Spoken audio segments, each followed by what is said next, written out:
am wondering what will be in the minds of either all of you or most of you. We are on the 5th chapter of Bhagavad Gita called Sannyasa Yoga. It is a chapter on renunciation, mind you. And who is speaking about it? Krishna. To whom is he speaking? To Arjuna. Where are they both? In the battlefield of Kurukshetra. What are they going to do after the instruction was given and heard and absorbed? Fight the unprecedented colossal war. And what is the subject of discussion? Renunciation. Are you hearing me? Can you put all these words together and try to understand, make out what renunciation is? What renunciation is? Krishna is explaining it. Arjuna is absorbing it. Apprehending the doubts and difficulties in the mind of the Arjuna, Krishna explains it with additional emphasis, clarification, depth and magnitude. Mind you, we are in renunciation.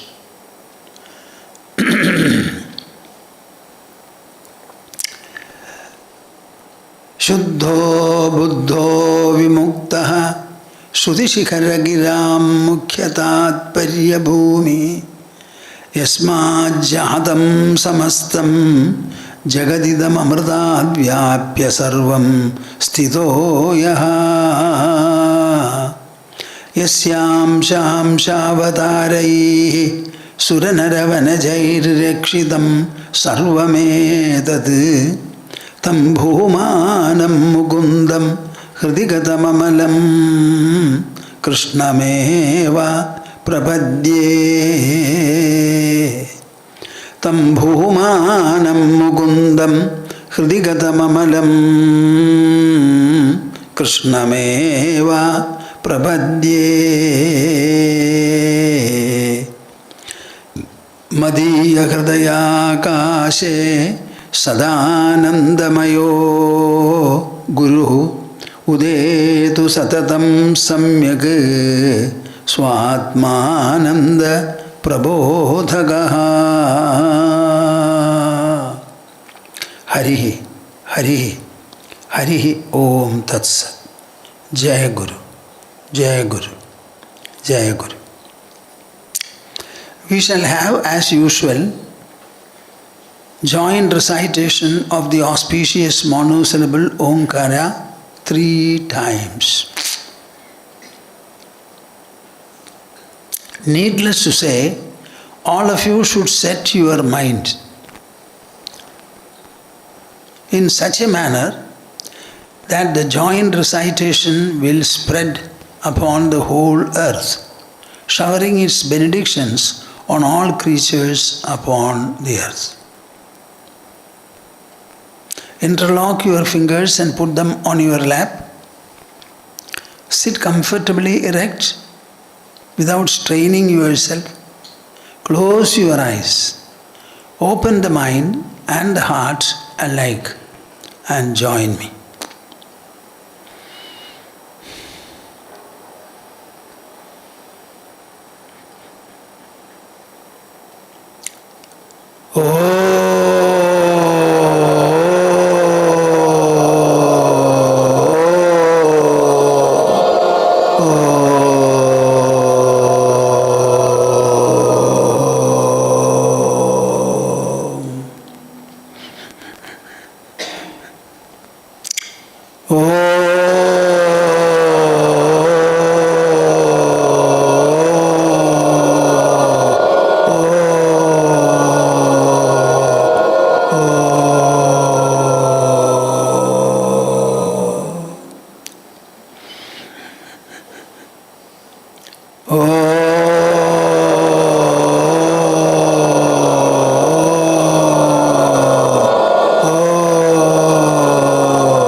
Were you able to do it well?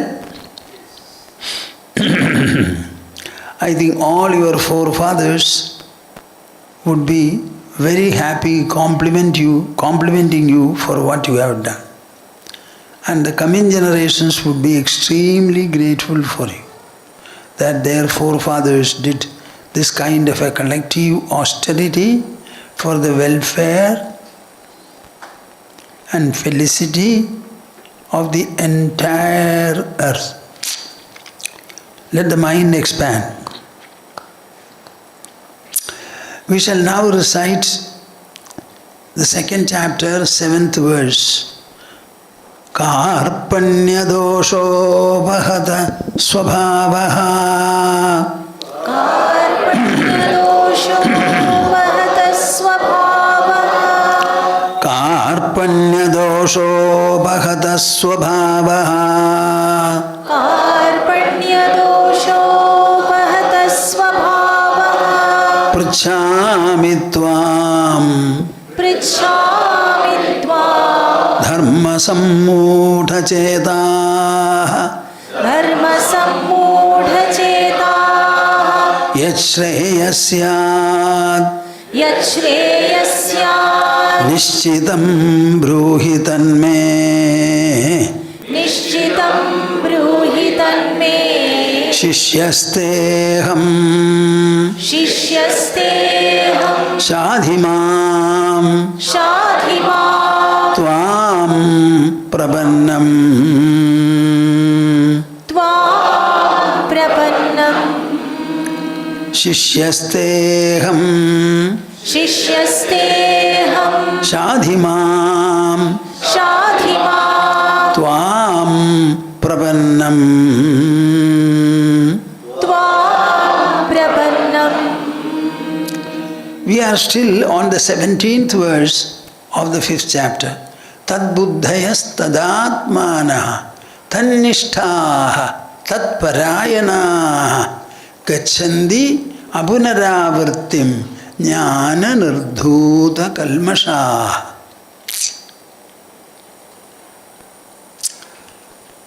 What is meant by jnana nishtha?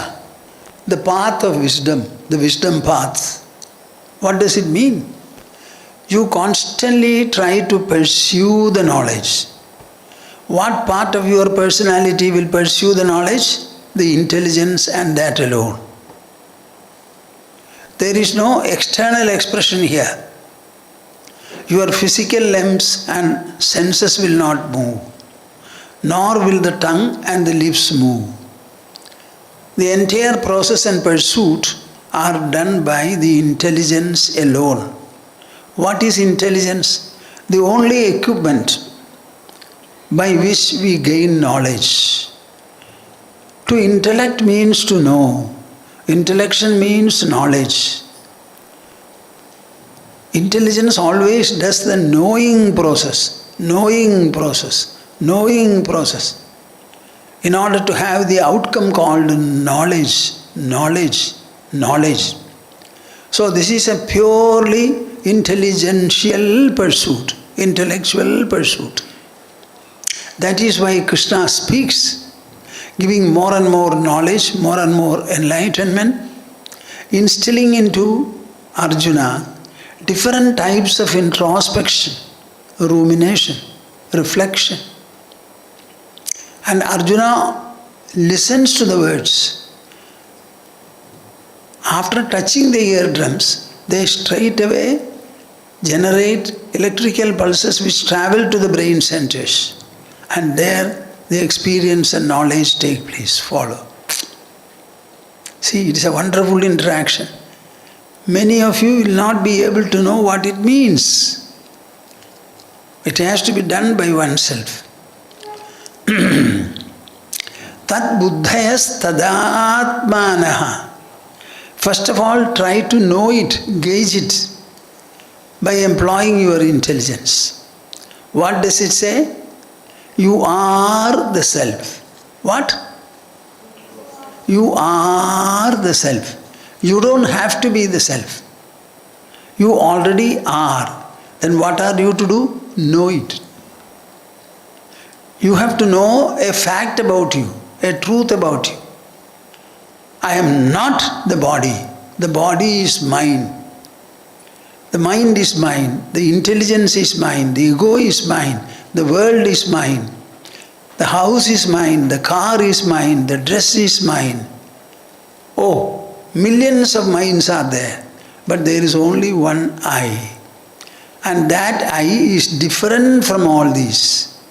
All the others are witnessed, experienced by you. The I is the experiencer in you. It experiences everything and all. When you sleep, it knows the sleep. When you are wakeful, it knows the wakefulness. When you dream, it knows the dream. The dreamer, the waker and the sleeper are the same. All the three states disappear. Sleep disappears for 16 hours. Wakefulness disappears for 8 hours of the day. And dream sometimes occurs and instantly it disappears. The non-disappearing presence, if at all, substratum, is the I. I is the one that becomes sleep, becomes wakeful and becomes dream. So the I is very, very singular. Its status is the witness.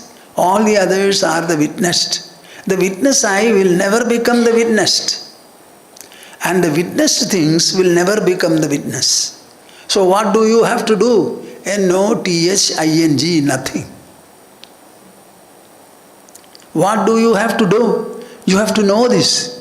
And in order to know what should be done, employ your intelligence. Employ your intelligence. Not the eyes, not the ears, not the hands, not the mind. Apply the intelligence. Oh, I is singular. It is the witness.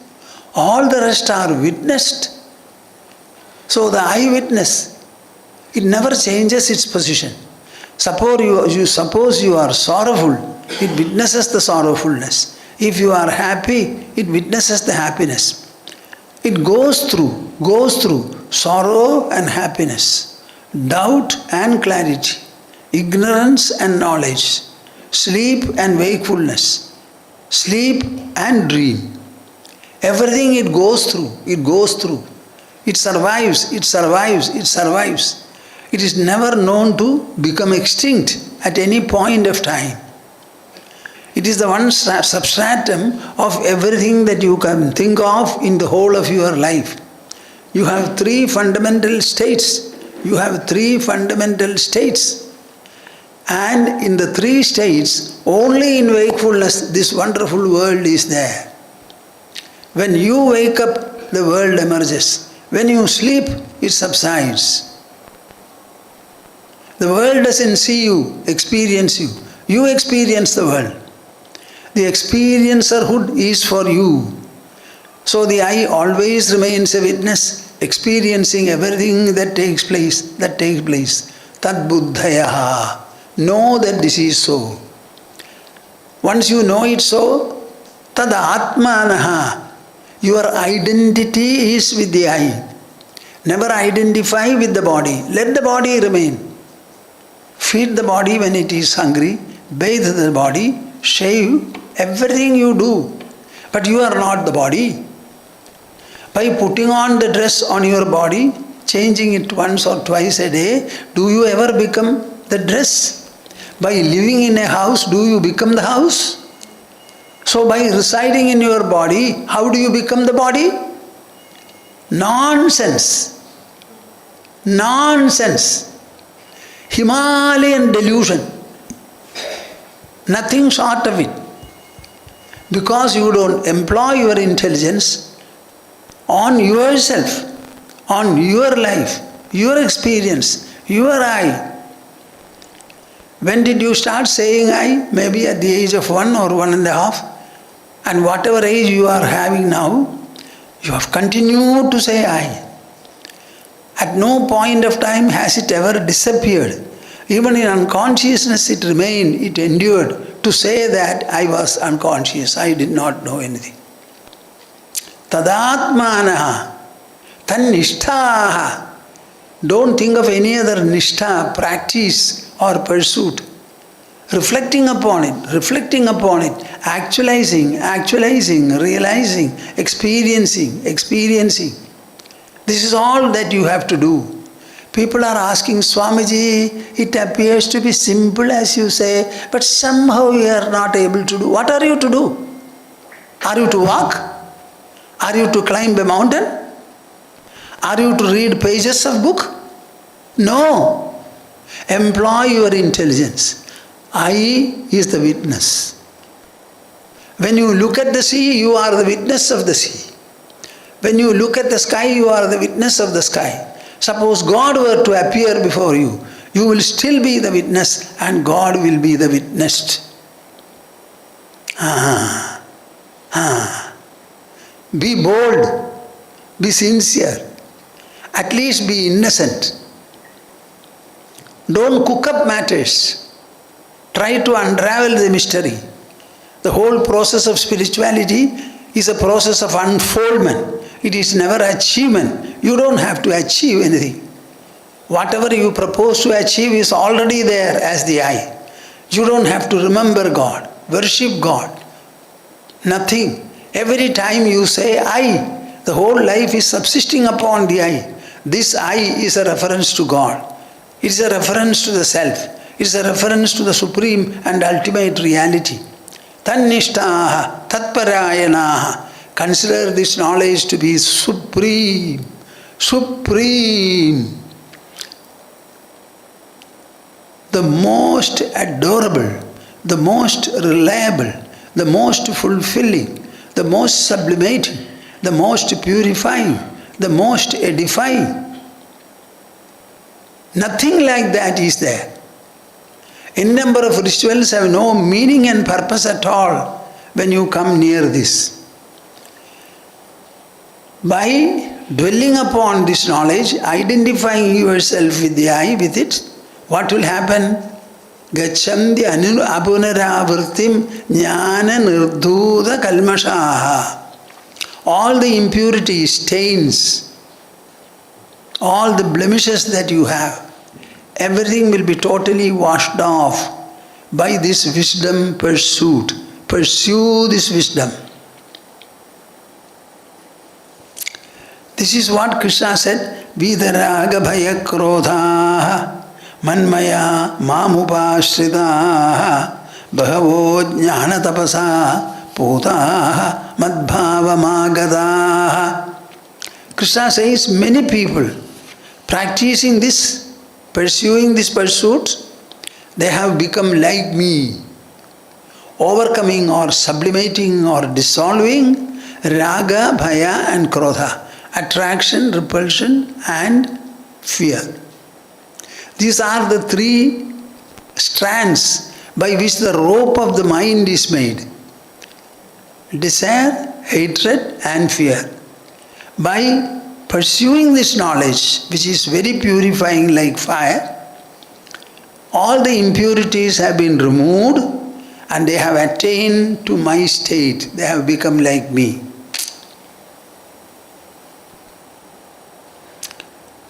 Last Saturday I told you that on the next Saturday, I am going to tell you something very, very, very, very significant. Now I am taking up the discussion. What do you think of this knowledge? Can you make it a pursuit? Leaving all else. Leaving all else. Whatever you do in the form of religion, in the form of spirituality or anything else, stop everything. Rely upon this knowledge, dwell upon it, seek refuge under it, identify yourself with it.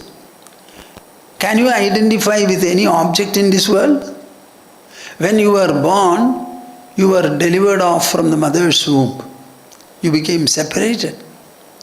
When you were in the womb, at least you were one with the mother, you can say. She was breathing for you. But the moment you come away, you have to breathe yourself.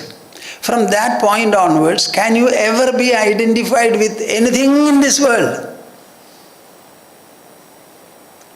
Where is this identity? In the skin or the body or in the mind? If it is in the mind, you can never be identified with anything else. The mind can identify with only something inner, because it is an inner product. It is not matter, it is not energy, it is totally different supra-material. If it can identify only with something similar. And what is similar in this world? Nothing. Everything is matter and energy, Panchabhutas. Solid earth, fluid water, gaseous air, energial fire, and indescribable space. We only have products made of these five. All of them are gross. The mind cannot identify with. It can identify perhaps with a thought, with a feeling, with an emotion. But even they are coming and going. If something does not come and does not go, something constantly abides and inheres, it is the I. When you start taking up this pursuit of identity, that is going to purify you, sublimate you, reform and refine you, make you more and more exalted, expansive, enlightened at every point of time. If you are pleased with this knowledge and you want to grow in it, shall I say, who will hear me? Again you will say, Swamiji, we have understood. But how to do it? The very hearing is a pursuit.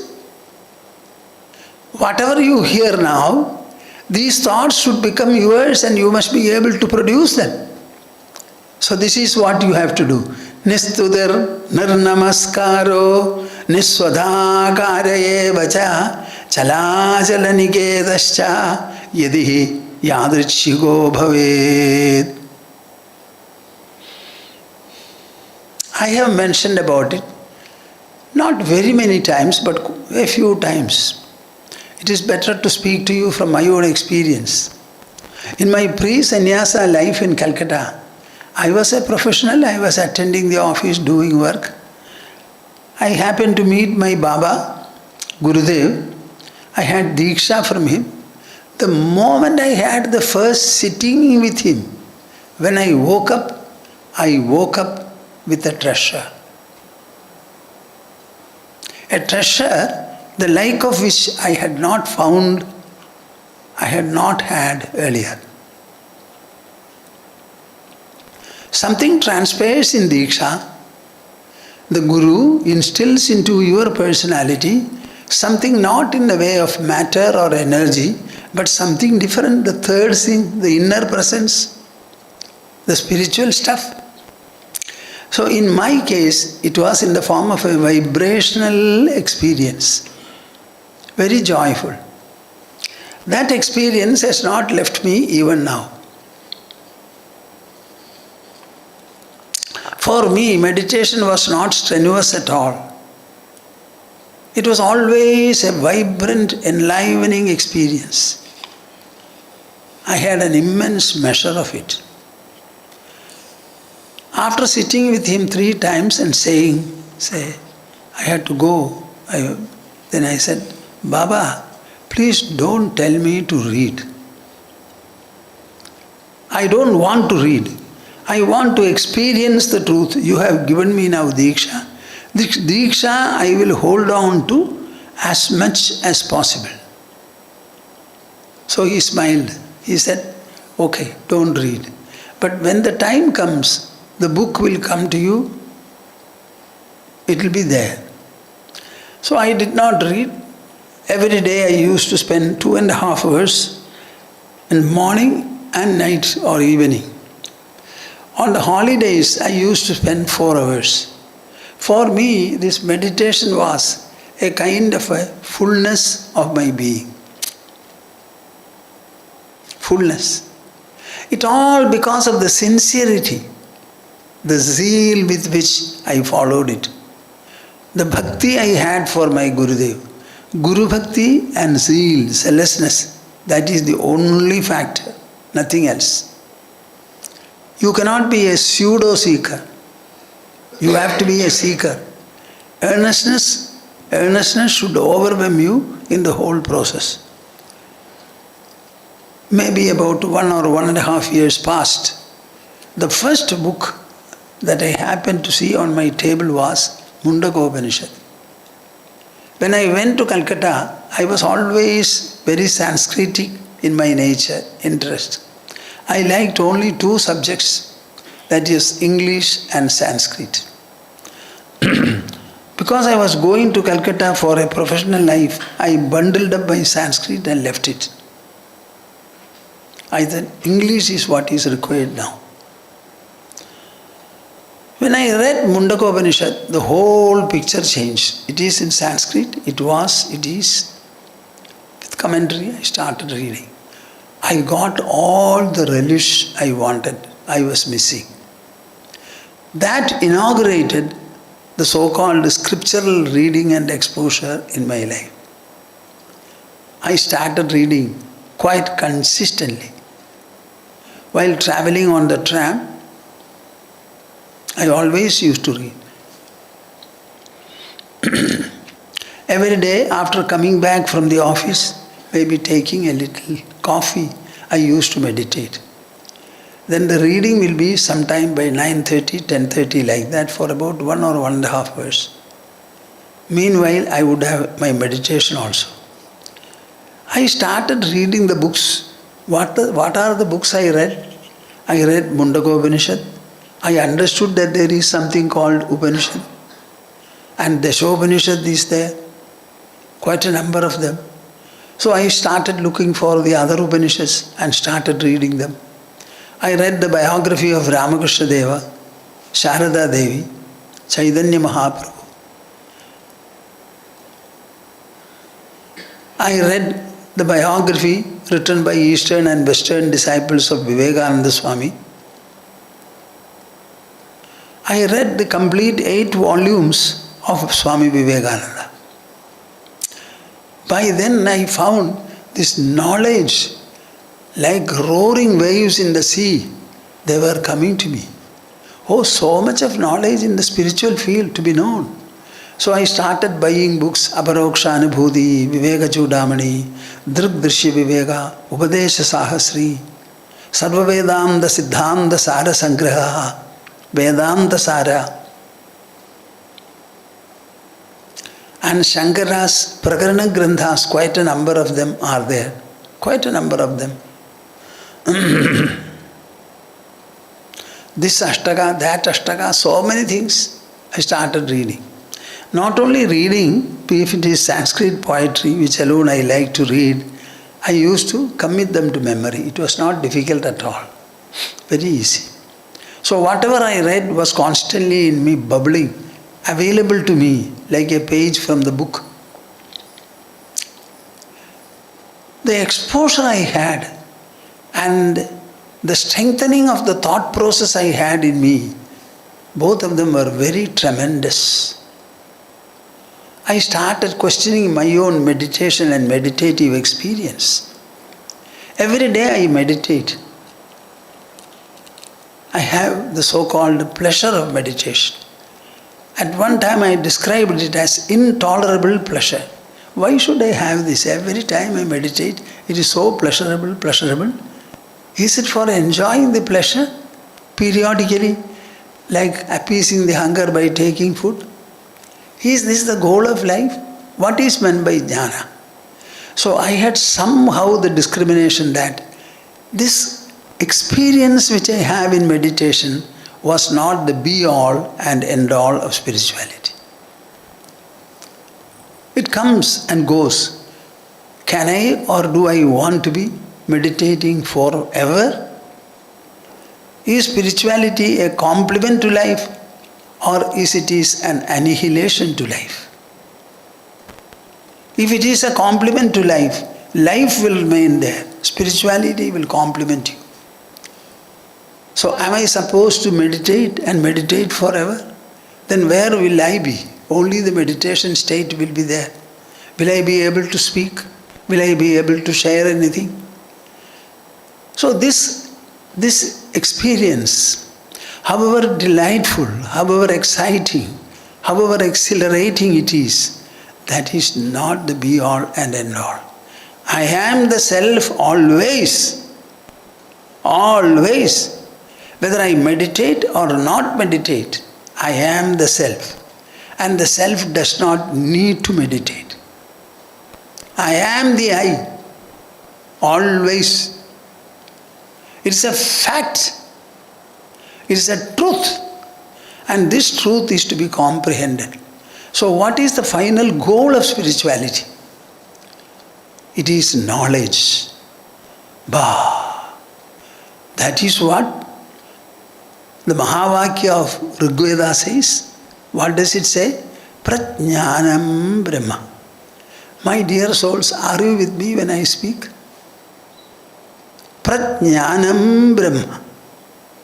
What does it mean? Brahma means the supreme reality, not the creator, Brahman.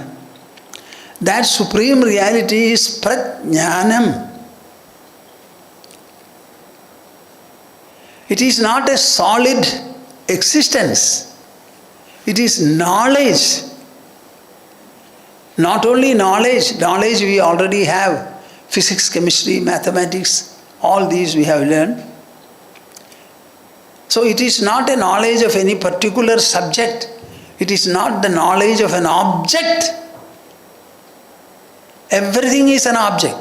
Physics, chemistry, mathematics, anthropology, physiology, sociology. All are about the object entities. Objectude, it comes under. This knowledge is different from the objects. It is of the subject, where the senses cannot penetrate. It is inside the body. Can you see a thought? Can you hear a thought? Can you perceive a thought? Or a thought is experienced and felt. Experience means knowledge. So this prajnana, when the jnana develops in its measure, in its depth, in its vastness, in its profusion, what happens? The subject and the object differentiations totally vanish. You transcend the subject-object differences. And you reach a stage or state, any description will be wrong. Because these descriptions are with reference to objects. And this experience is with reference to the subject. So how can the object-based vocabulary be applicable to this? It is not possible at all. But that is the only vocabulary we have. So we struggle and struggle, strive and strive to explain it as I am doing now.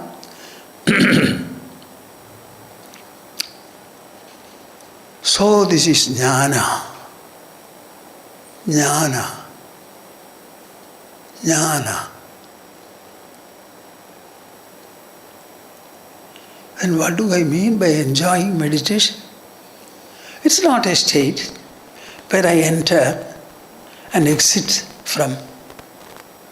So this discrimination somehow crazed me at that time.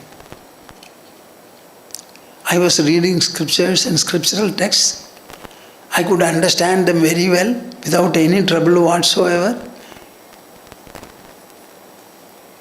A very realistic way of understanding. So the exposure through the scriptures and scriptural compositions and the meditation that I was continuously every day doing, these acted like the wings of a beautiful bird. And they started. I started flying and reaching greater and greater height. Mandukya Upanishad is a wonderful Upanishad. It is in prose. The 7th mantra is the pinnacle of Mandukya Upanishad. What does it say?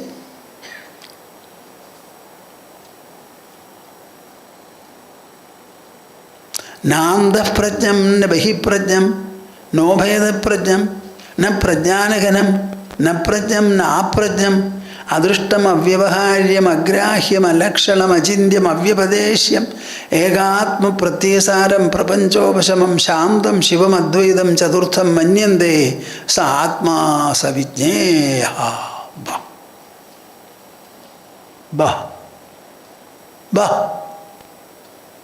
That is the Atma.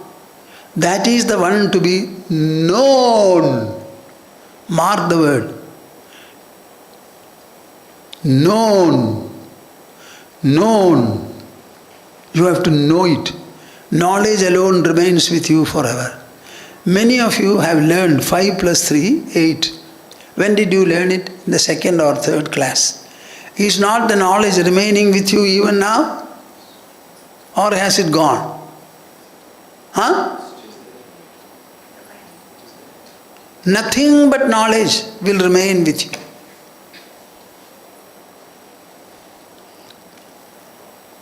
So this is knowledge.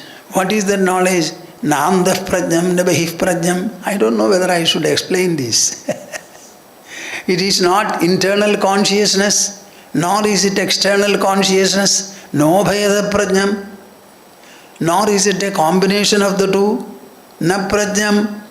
It is not simple consciousness which you have, na prajnam. It is not the unconsciousness that you have in swoon or sleep. Adrishtam, it cannot be seen by the senses. Avyavaharyam, you cannot interact and transact with it. Adrishtam avyavaharyam. Agrahyam, it cannot be grasped by the senses, by the mind, by the intelligence or by the ego. What are you hearing? It cannot be grasped by a process. Alakshanam, it does not have any characteristic or character. Like milk is white, fire is hot, ice is cold.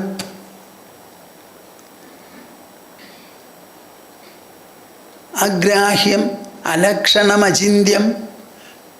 It does not have any special lakshanas which I can relate so that you can grasp. Avyapadeshyam, it cannot be exposed also very well. Egatma pratyasaram, but it is the only essence. Called Atma means the I. Whatever is denoted by the term I that you use, it is that, the core and content of that I. Whatever you denote by the term I, it is that presence. Eka Atma Pratyasaram Prapanchopasamam. That is the one which appeases all the agitations and turbulence, aspiration, greed, ambition, etc. caused by the world around. Prapanchopasamam, Shantam, most quiet, quiescent. Shivam Advaidam, auspiciousness, Advaidam, non-dual, Sa Atma, that is the self, Savijnaya, to be known. Ba.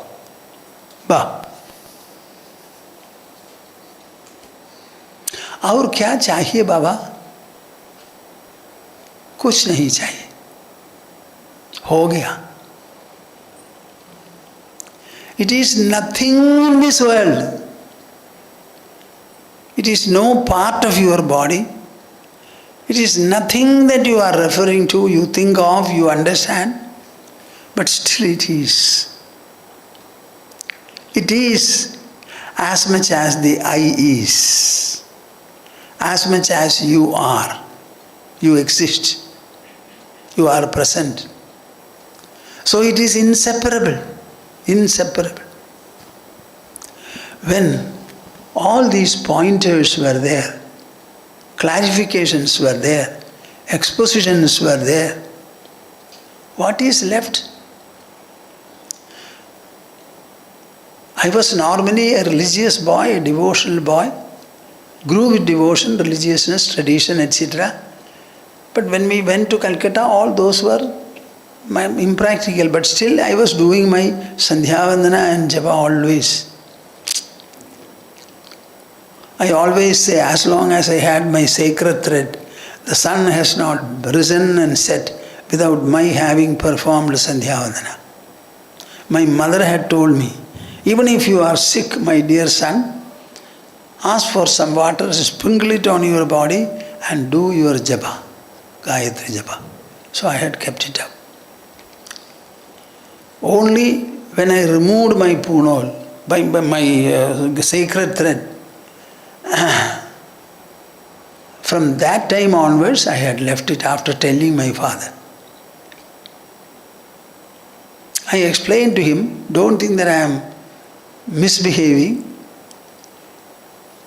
I am doing something which is the essence of Gayatri, which follows Gayatri Japa.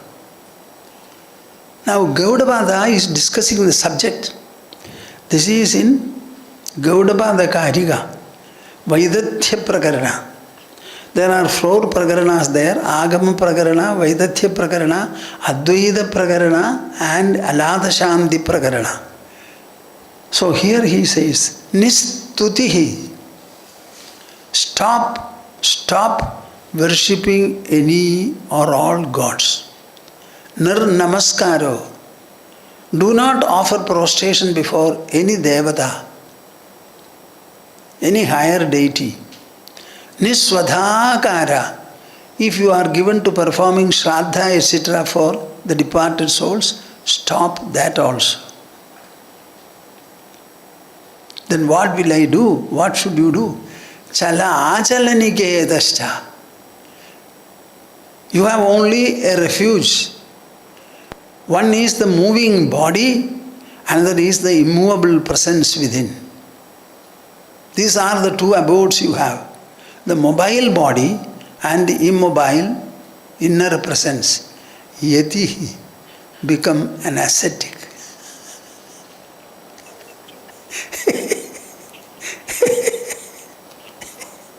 See, I was a boy, mind you, working, earning. Yeti, yadrichiko bhaved. First time I found an expression like this. Yeti, become an ascetic and totally resign yourself to chance, providence. What will I do? I say, Yeti, tattvam adhyatmikam drishtva, tattvam drishtva tu bahyataha, tatvi bhudaha tadaramaha, tattvad aprachyuto bhaved. I don't know whether I should make this discussion. Am I the only hearer? Tattvam adhyatmikam drishtva.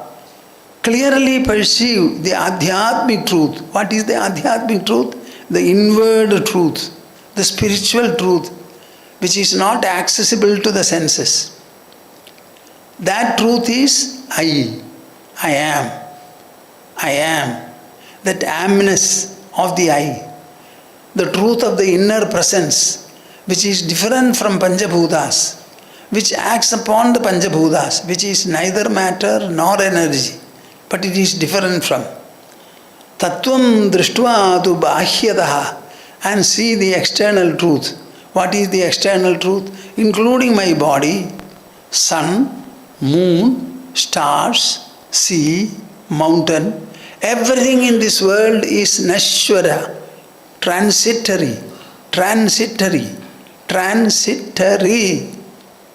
Everything, heaven and hell. Tattvam drishtva tu bahyadaha, tatvi bhudaha.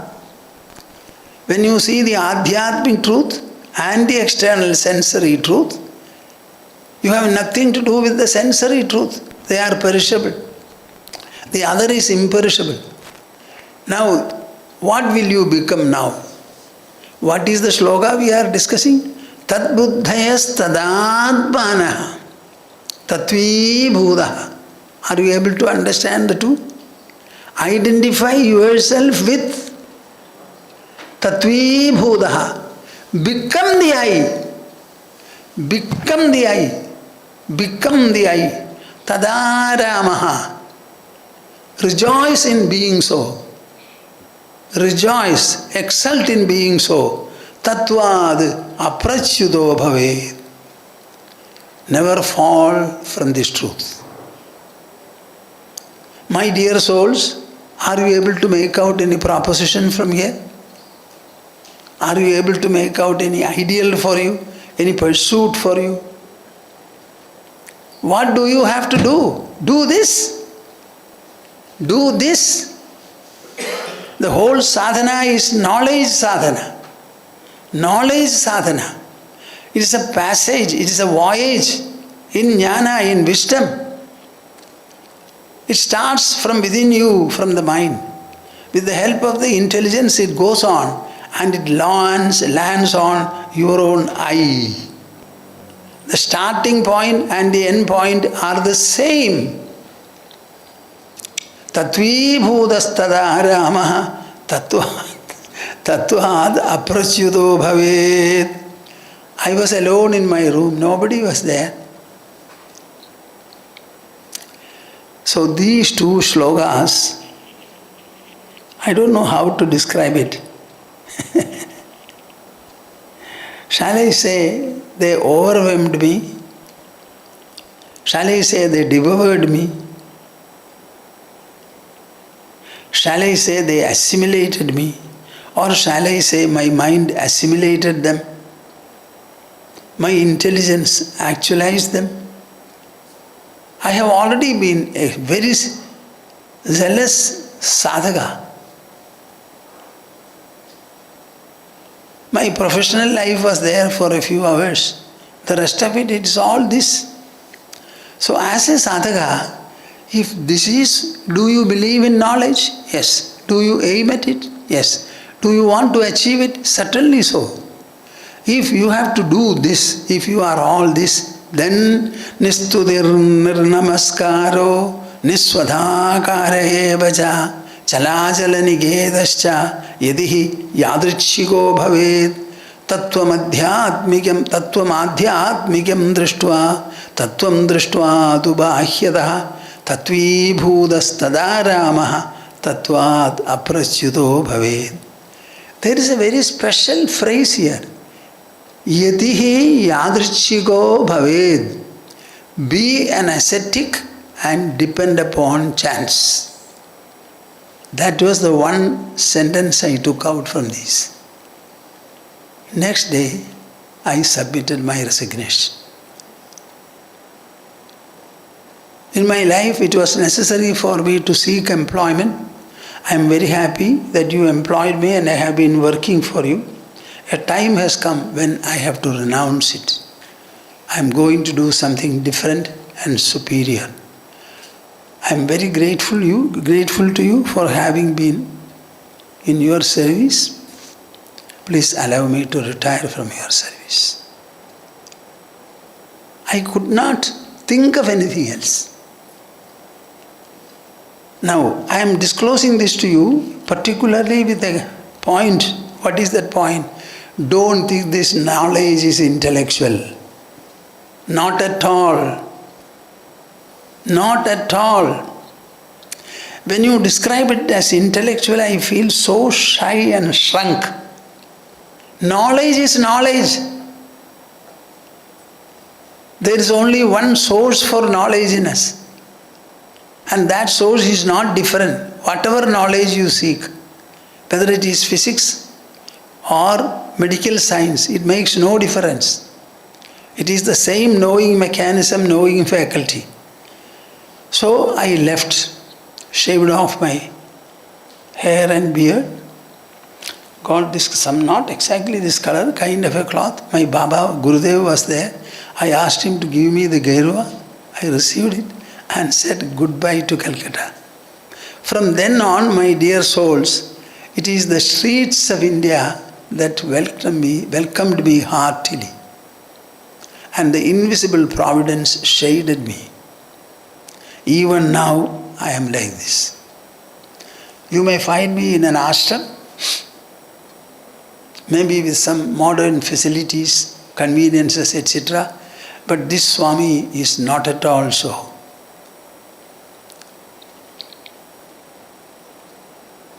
Where could I go? Only the streets welcomed me. And the invisible providence shaded me or protected me. I felt I had nothing. I was nothing. And I wanted nothing. I like to say this many times.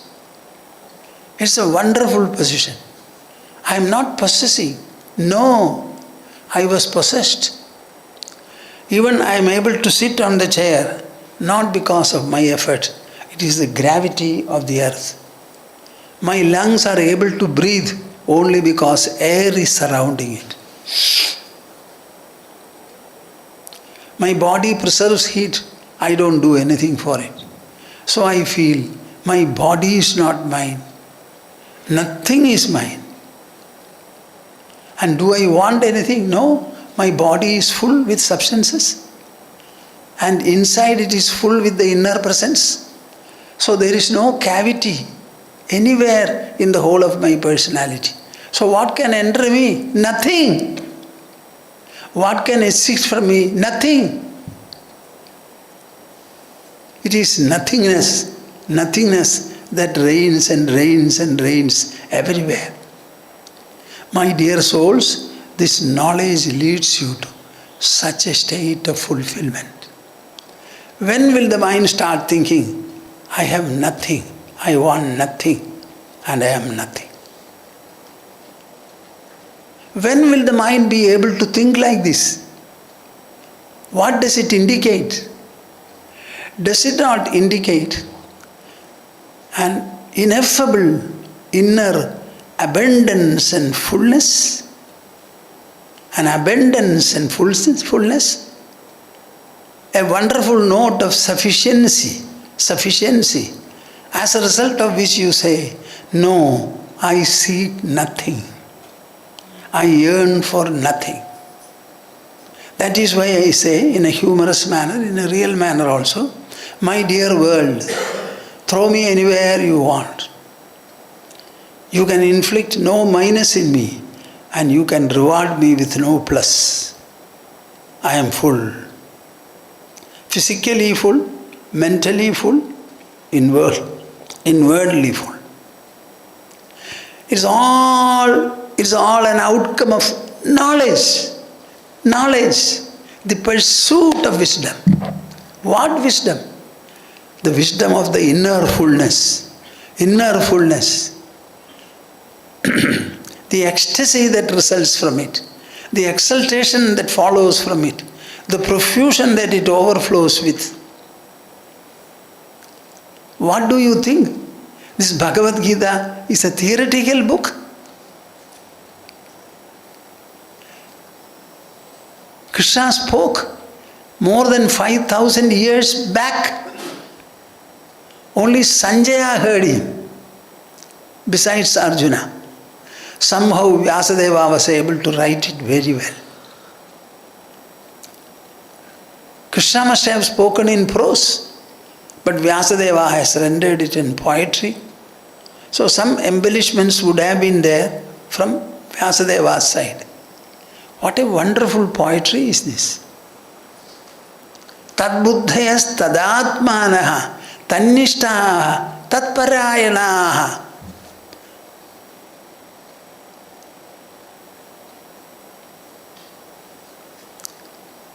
Bring so much of gold as would be like a planet. Even then what?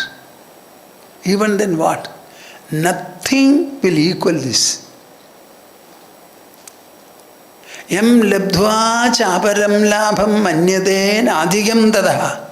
After getting which, your mind does not aspire for anything still further. Yasmin sthito na dukkhena gurunabhi vichalyade. Krishna says in the 6th chapter. By seated in which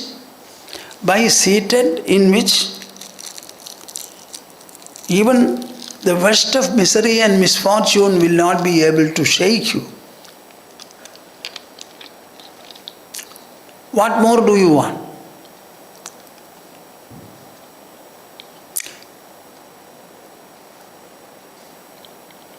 Yam labdhva chaparam labham manyate nathiyam tatha. By attaining which, gaining which, you don't think that there is a superior gain anywhere for you.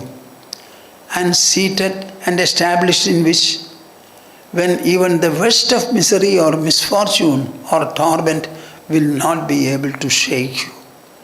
Tell me, is it not a psychic attainment? A mento-intellectual attainment? This is what Krishna imparted, infused, instilled and imbued Arjuna with. This is the one. So the sloka, please remember, Tad buddhayas tadatmanaha tannishthas tatparayanaha gachandya punaravartim jnana nirdhuta kalmashaha. After meeting my Gurudev and having diksha from him, my only occupation was to be in the sadhana. Sit, think. Identify.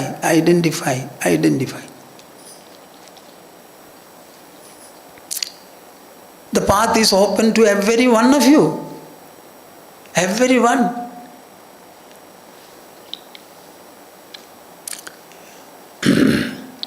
What do you think of it?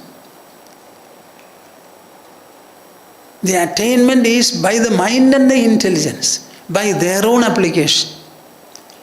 Normally you employ the mind and intelligence in order to facilitate and help and guide your external interactions with the objects.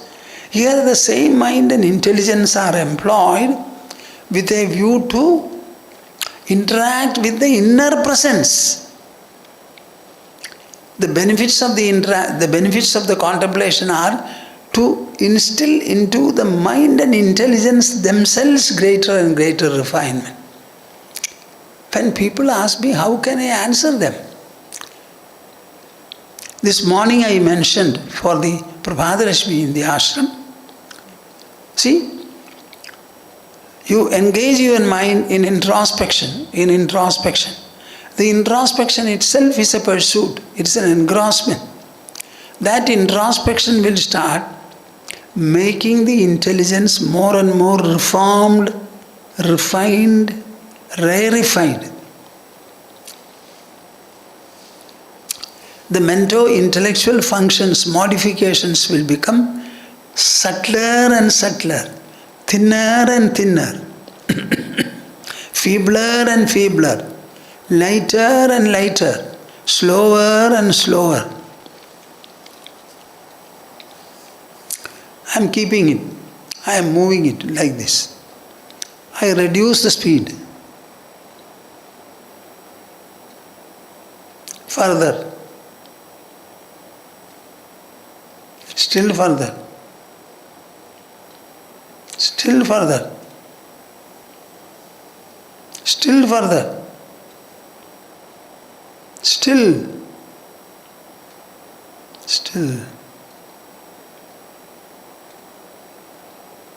Finally, it will stop. The same thing will happen to your mind. Let the anusandhana you do, let it become gentler and gentler, lighter and lighter, feebler and feebler, slower and slower, until at last it becomes so thin that it identifies itself with its very source. It is such a simple process. You know, this is a gain for which there is no comparison in the world. A whole planet becoming gold, you take it, if it is given, you will say, I don't want it. Can you grow food on it? In a golden planet, can you grow food? So do you want the earth or the planet?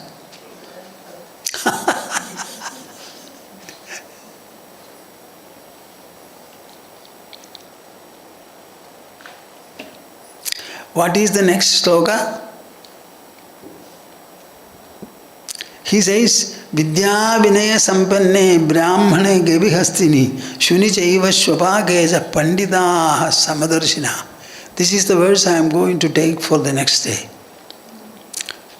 Nistudir Nirnamaskaro Niswadhakara Evacha Chalachala Niketascha Yadir Yadirshiko Bhaved Tattvam Adhyatmikam Drishtva Tattvam Drishtva Dubhahyadaha Tatvi Bhudastada Ramaha Tattvad Aprachyudo Bhaved. So I found two compulsions from these two verses. The first one says, become an ascetic and depend upon chance. Swamiji, if we become an ascetic, what will happen to us? Who will give us food? Now who is giving food? We are all born of the parents. But whatever food we eat, is it given by the parents? All the food is grown on the earth. So who provides food for all? The parents, or in your language nature, or the Lord of nature? Everything is provided by nature. So if you become an ascetic and start wondering, that ascetic also will be looked after by the same God and nature as look after the python which doesn't move and hunt for its prey. It is such an animal, such a reptile, it cannot move fast. It will only remain opening the mouth. If something comes in the way, it will swallow. But that has not become extinct on the earth. It still lives. So what does it mean? Who provides the food?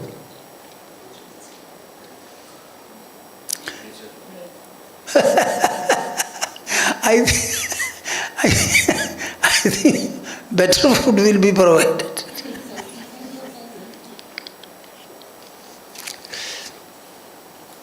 Yadir yadarshiko bhaved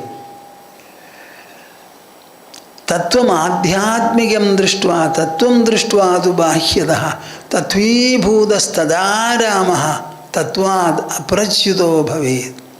All that you have to do is, you should not fall or slip from this truth.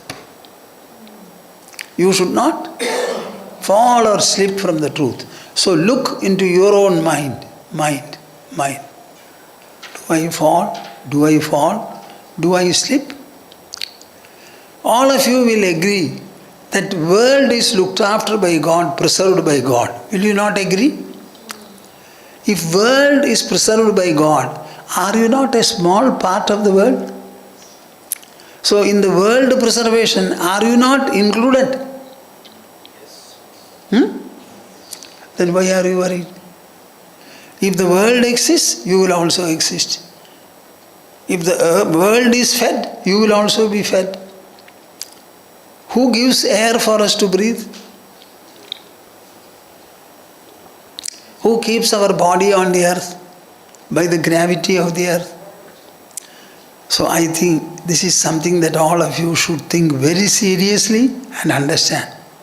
It is not that knowledge, I read. That knowledge can make you like this. So powerful, so wholesome, so penetrating, so engulfing, so overwhelming, so purifying. It is so enveloping, enfolding.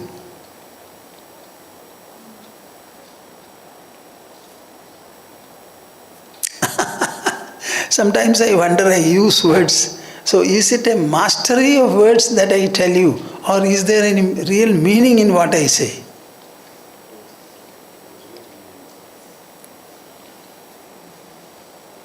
somehow this English is very, very, very good language. It is able to keep up with the Sanskrit. Though in some places it is not, but it keeps up.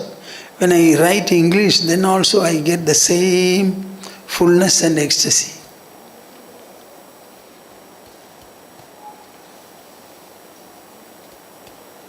We shall stop today. Let me make you think. I have been speaking like this even more than 60 years back, but may not be to a selective crowd like this, general crowd. I was speaking, emphasizing everything. So I always wonder,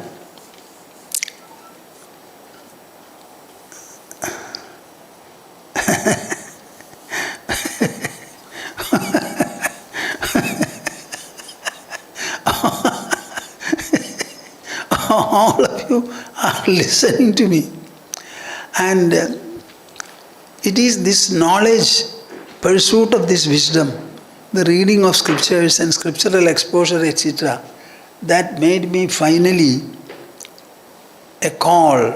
I always wondered what was the call behind Shankara, the young lad of Kerala, to abandon his widowed wife with no other person by the side. I always felt, what made this young lad leave the widowed mother with none by the side and go in search of Govindapada on the banks of Narmada? So this renunciation is a natural corollary of this wisdom pursuit. It's a natural corollary. See, you like something. A good student would like to become a graduate, then master's degree thereafter. Then he will go for PhD.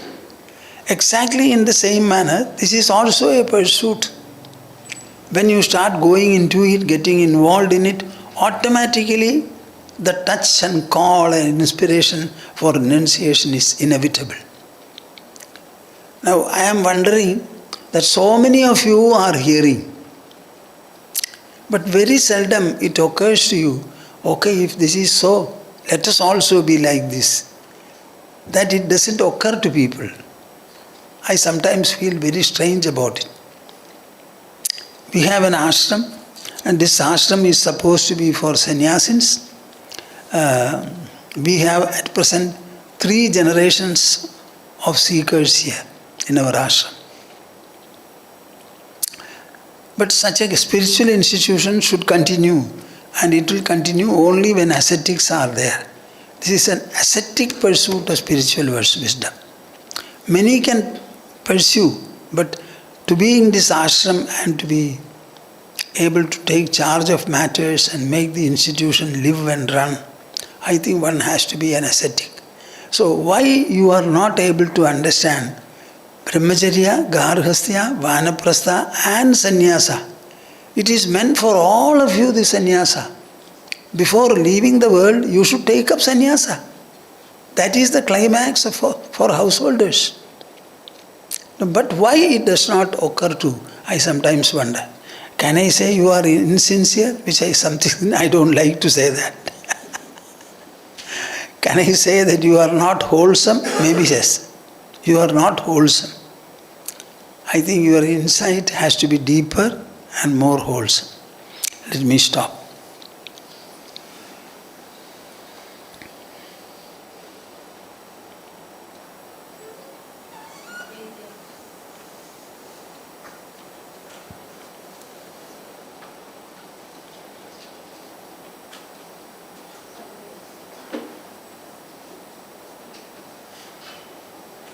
संवेद्यवर्जितमनुत्तममेकमाद्यं संवित्पदं विकलनं कलयन् महात्मन् हृद्येव तिष्ठ कलनारहितक्रियां तु कुर्वन् अकर्तृपदमेत्य शमोदितश्रीः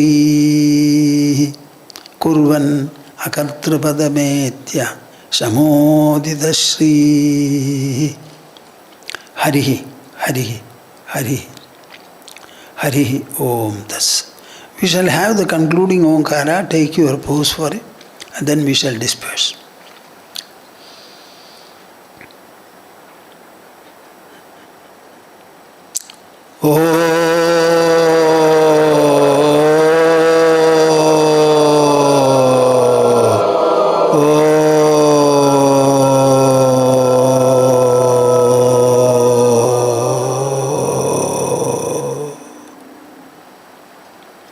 Harihi, Harihi, Harihi Om Tas. Jai Guru, Jai Guru.